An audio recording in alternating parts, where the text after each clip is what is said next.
Antes de entrar en materia, nos gustaría que introdujeses un poco para aquellas personas que no te conocen, pues quién eres, a qué te dedicas y, a grosso modo, que des unas ligeras pinceladas acerca de ti. Bueno, pues soy un señor de 68 años, me faltan 2 para jubilarme, porque la universidad, que es donde trabajo como profesor desde hace 43 o 44 años, en la universidad nos permiten jubilarlos con 70. No nos obligan, pero sí los permite. Y yo creo que eso es un lujo, porque para los que, como yo, el trabajo nunca ha sido un trabajo, porque realmente yo no considero que yo sea un trabajador, yo soy una persona que juego a lo que me gusta en la universidad. He tenido mucha suerte en la vida, o me la he organizado muy bien para hacer aquello que me gusta, ¿no? Entonces, bueno, soy profesor de universidad, como os digo, desde hace más de 40 años. Siempre soy psicólogo. Antes de entrar en la universidad, ejercí durante 5, 6 o 7 años como psicólogo todoterreno. Quiero decir, era psicólogo escolar, iba por los colegios, pasábamos pruebas, pasábamos test, así, colectivo. Después empecé a trabajar en un colegio allá con casos individuales. Teníamos un centro, montamos una consulta y desde ahí hacíamos todas estas cosas, un centro de psicología. Estoy hablando de mediados de los 70, 1975 por ahí. Para situarlo históricamente, cuando fallece Franco, que es justo cuando yo acabé la carrera, ¿no? Hace unos años antes. Entonces, bueno, lo que hicimos, quiero decir, tuve una cierta experiencia profesional y ya, desde entonces, digamos, me empecé a inclinar por el conductismo, ¿no? No por razones prácticas, porque yo soy una persona más bien teórica que práctica, quiero decir, en el sentido de que, bueno, es que no me gusta la práctica, pero una práctica sin fundamentación teórica creo que es absurda. Eso es artesanía, ¿no? Siempre he sido científico en el sentido de que, por ejemplo, yo hice el bachillerato, en aquella época se podía hacer un bachillerato de ciencias y un bachillerato de letras. Yo hice un bachillerato de ciencias. Lo que hice después, quería ser director de cine. Esa era mi vocación. E incluso estuve tentado a hacerlo, pero entonces no existía ni siquiera, en aquella época no se habían creado todavía las facultades de Ciencia de la Información. Se crearon, de hecho, estando yo ya estudiando en la universidad. Y lo que existía era la Escuela Oficial de Cinematografía de Madrid, donde estudió grandes directores de cine de la época, ¿no? Ya antiguos, ya la mayoría de ellos, por ejemplo, Carlos Saura. Entonces, como yo ya tenía, yo tenía 17 años, ni siquiera 18, pero la mayoría de entonces para esto eran 21 años y necesitaba la autorización paterna. Y mi padre me dijo que no. Mi padre me dijo, mira, cuando tengas 21 años haz lo que te dé la gana, pero ahora estudia otra cosa, estudia una carrera propiamente dicha. Entonces yo venía de ciencias, tuve la suerte de haber hecho bachillerato de ciencias y me metí en letras porque consideraba que para ser director de cine, bueno, pues había que tener de alguna forma un background cultural, etcétera. Y dije, bueno, pues esto de las letras, las humanidades. Y me metí por esto en filosofía. Acabé en psicología porque mis amigos querían estudiar psicología. Y en el fondo yo dije, bueno, como aquello era provisional, porque yo lo que quería hacer era, cuando yo terminara esto, voy a terminar la carrera y inmediatamente me iba a hacer cine, ¿no? Lo tenía clarísimo. Me metí en psicología.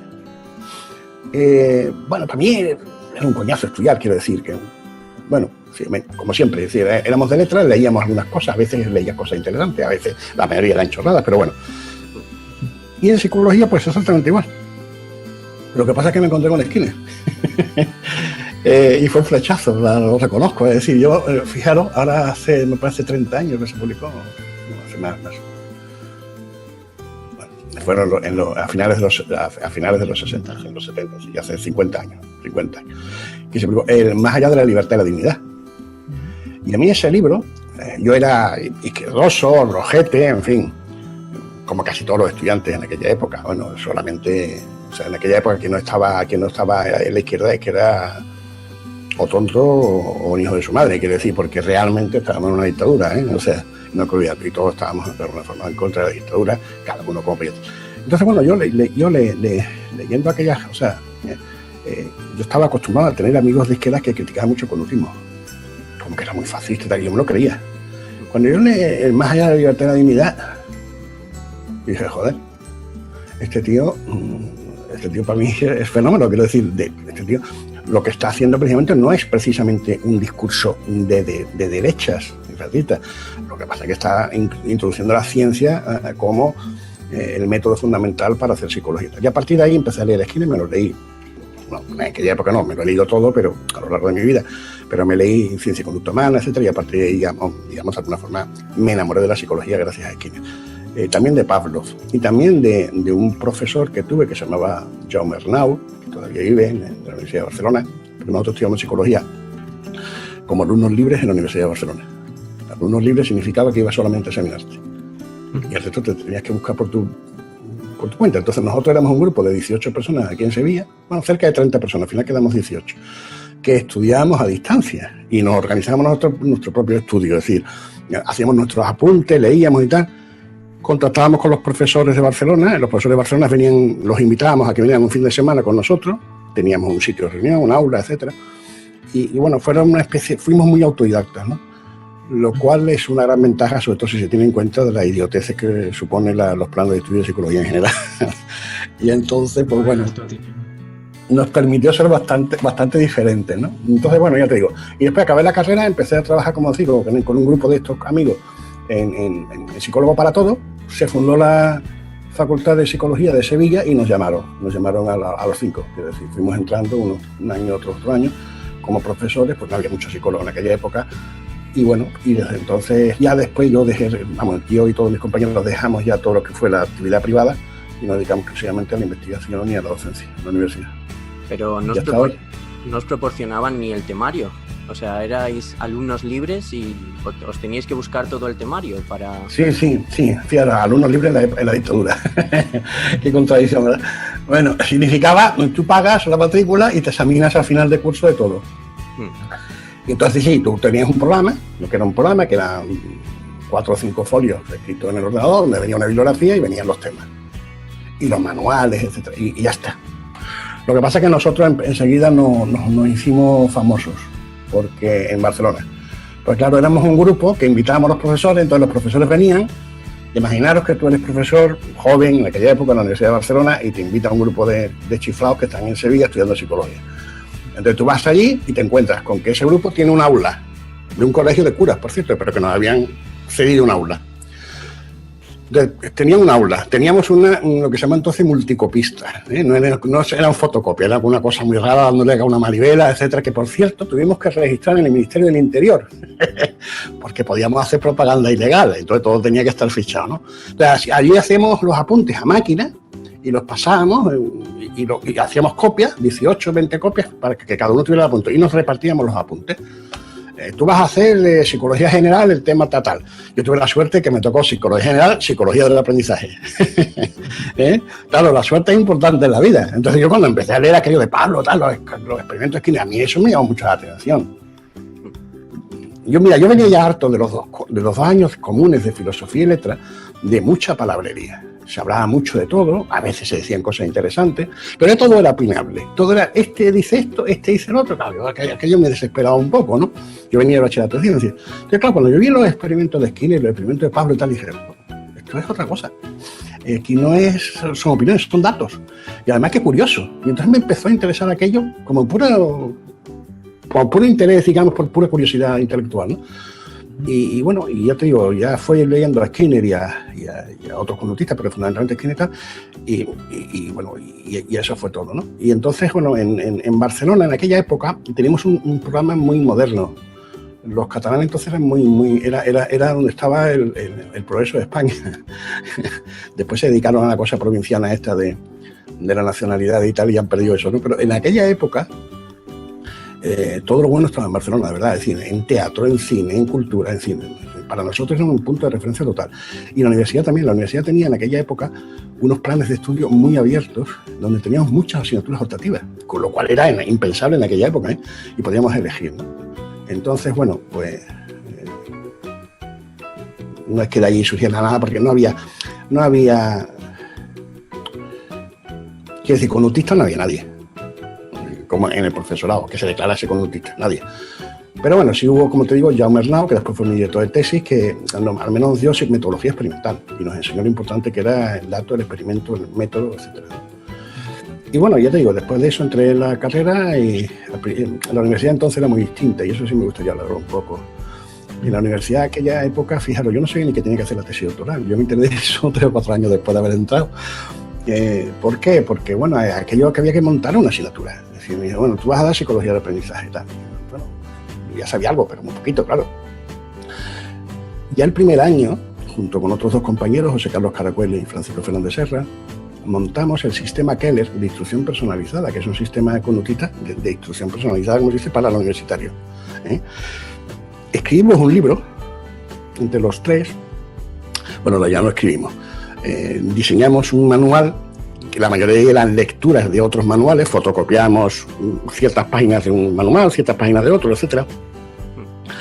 Y entonces lo que hicimos es una especie de manual personalizado donde definimos 850 y tantos objetivos instruccionales operativos. Es decir, el alumno, para completar la carrera, o sea, para completar la asignatura y aprobar, tiene que responder a estos 850 y tantos objetivos instruccionales. Por ejemplo, el alumno si se le da un ejemplo de gradiente de generalización, el alumno sabrá dónde hay más discriminación, dónde hay más generalización. O sabrá calcular el índice de discriminación dado un gradiente de generalización. O yo qué sé, dado un programa de reforzamiento, dado 4 registros acumulativos, el alumno será capaz de identificar de qué programa de reforzamiento estamos hablando. Cosas de ese tipo. Claro, si diseñamos un experimento de condicionamiento clásico salivar, el alumno será capaz de saber si el condicionamiento es citatorio o inhibitorio, identificar, etcétera. 850 objetivos. Y se le decíamos al alumno al principio, es decir, decíamos, en este tema tú tienes que responder a este tipo de preguntas. ¿Vale?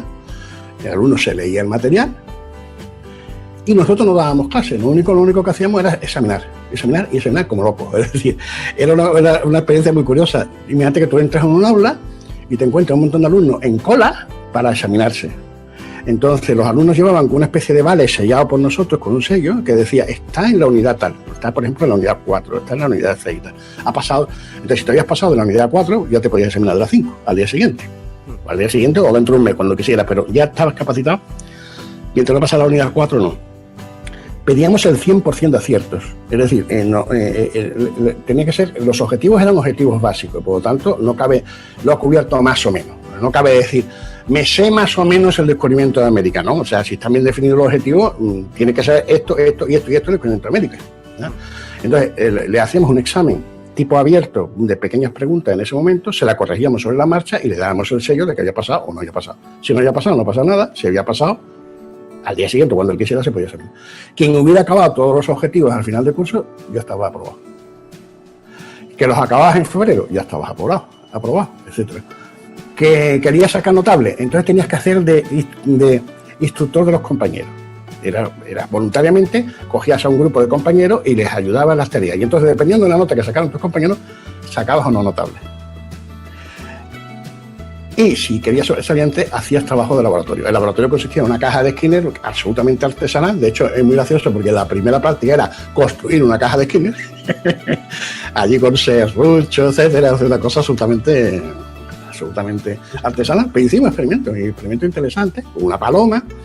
Fijaros, en un cuarto que había de la universidad, de la facultad, que tenía los cristales rotos, y se metía un gato del Belvedere. El Belvedere vivía allí y tenía un gato. Y el gato se metía y, bueno, imagínate tú el estrés que le producía a las pobres palomas durante el día. Pero bueno, en esas condiciones hicimos prácticas. Entonces, si hacías las prácticas de laboratorio y hacías el correspondiente informe de los experimentos, que hacíamos 3 o 4 durante el curso, pues podías obtener sobresaliente matriculado honor. Esa fue nuestra primera experiencia. ¿Sabéis por qué dejamos de hacerla?